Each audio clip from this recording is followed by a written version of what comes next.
I think it's like again a question of like balance from my perspective. Like, how much do you want to listen to the whims of prospective users? I guess like the answer is, you got to find those patterns. Once you find the patterns, you double down on the patterns. But I I am probably needlessly worried about creating a product for everyone as opposed to a product for our specific users. Well, yeah. I mean, again, I would split out so the iPhone example I think is a bit different because there was a clear market for that product. Like I worked at Nokia when iPhone was launched, and so there was Oh, cool. millions of users buying phones. And so again, going back to the demand and the supply, there was no doubt that a cell phone was going to be a popular item.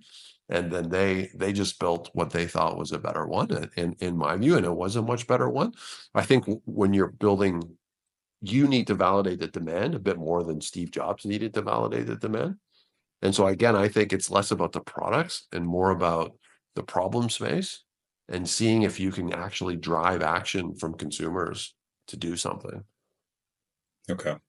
And The if you the can't, other Um, if you can't do sorry, that, I just had if you can't do that, it doesn't matter what the product is. okay. yeah, and I just want to add on to that. I think the when you're starting out a business, and I've been there a few times, your runway is either based on the money that's in your pocket, it's based on outside investment, or it's going to be based on sales. And so in either case, you're limited in your runway. And so the thing that allows you to keep going is going to be money coming into the business. And so more often than not, I think the starting off of any product, except something like an iPhone, is a little bit of this. It is in fact a little bit of like, okay, we have some requests to do this, and that's going to bring money in the door.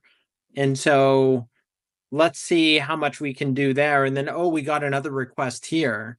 And I think there's just a balance of like, first of all, is there common ground between this use case and this use case?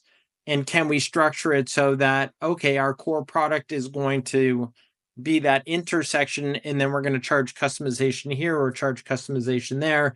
I think that comes through going off and doing discovery led sales and seeing where there's opportunity. But I mean, just as a matter of survival, you got to chase money like that.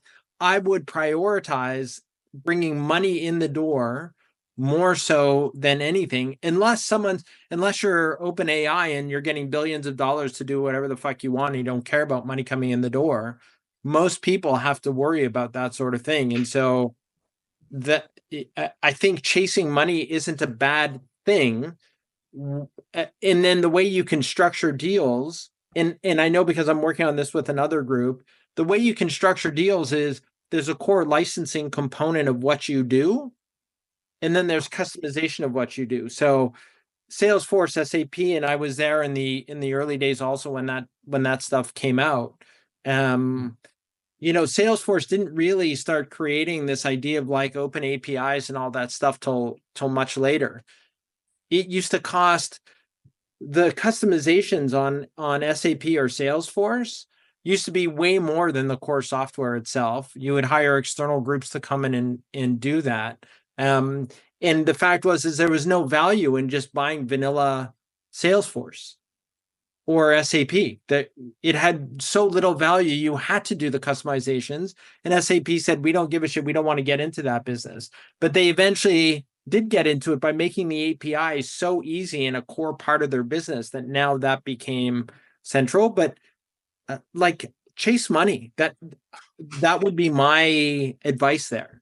Yeah, I guess I think I so agree with what Ruben was saying, but again, like you're not iterating on a product until you can get people to pay for your product. And this is That's right. actually a nuanced area. Is I get where That's right. people would give us feedback all the time, and we may have made the mistake of building things that we could demo, we thought would convert, but it never did until we got someone that converted on a set of features. That those were the core features, and they were the core customer. And so any asks above and beyond were prioritized. I remember talking to the founder of Point Click Care, and they did ERP systems for retirement homes. And so their software was absolutely critical. And so if if they didn't have a feature, it could potentially cost the retirement home money. So they would bring all their customers together, stack rank their asks by how much money they were spending, and then prioritize it collaboratively with their top customers as a means to solve that. I think that risk that you're worried about is a risk that if that's a real risk, you're in a good position.